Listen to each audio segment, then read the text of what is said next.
Takže Change Mange lidi, právě jsem před Belfátskou hudební halou, kde bude za koncert Justina Timberlakea.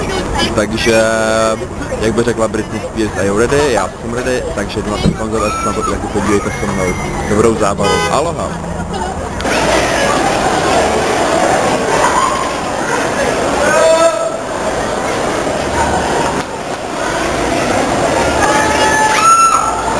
Takže jak vidíte, na Justina jde docela hodně lidí, takže myslím, že to bude docela hustý, já se na to moc těším.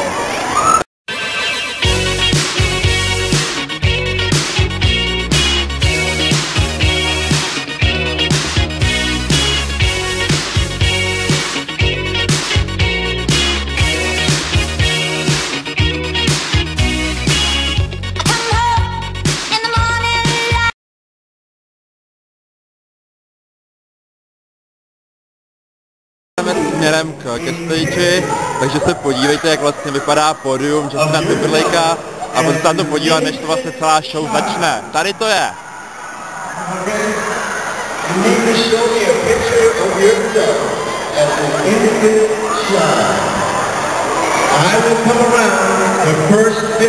Takže teďka tady kecá nějaký chlap, takže jak to bude.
Bylo to výborný a doufám, že se vám ty ukázky taky líbily.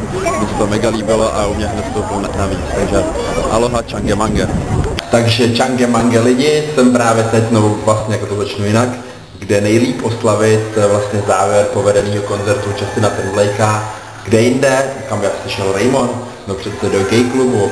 Ano, právě teď jsem v belfátském gay klubu a co tady vlastně děje, tak to uvidíte v následujících záběrech.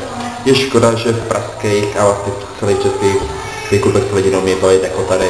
To uvidíte tady, možná ty záběry nebudou mít moc, to zkomlouvám, ale prostě zábava tady jede a tu mám rád! Yeah! Rock your body, open. Vypadáme jak Justin, ne? Asi ne, a to je jedno. Se ukáže Pingstar, Beach House největší a takový ten, a to je jedno. Takže si to užijte. Young, dumb, and full of Jimmy Cobb. Right on to mark your birthday this evening, we have our fabulous bar member Aaron on the back up on stage. Come on, darling.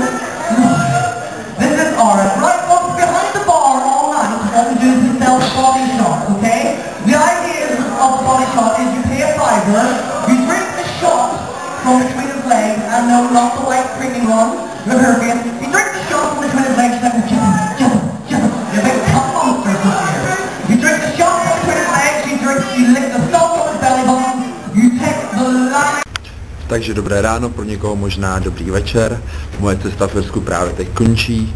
Já se blížím k letadlu, kde nasednu, směr Česko, takže se na mě všichni těšte, protože určitě zase budou pro vás dělat nějaký ty skandály a natáčet dál svojí kamerkou, jak vlastně žiju a co dělám a jak žije moje okolí, takže se určitě ty těšte, sledujte pinkstar.cz a Lukášův Orf.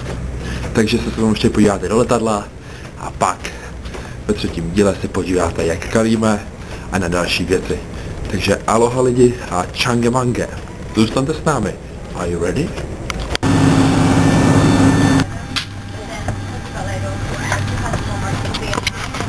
Takže jsme v letadle a za chvilku odlítáme, takže okýnko mám zamrzlý, takže asi neuvidíte, neuvidíme, pokud se mi něco podaří zatočit. Takže aloha.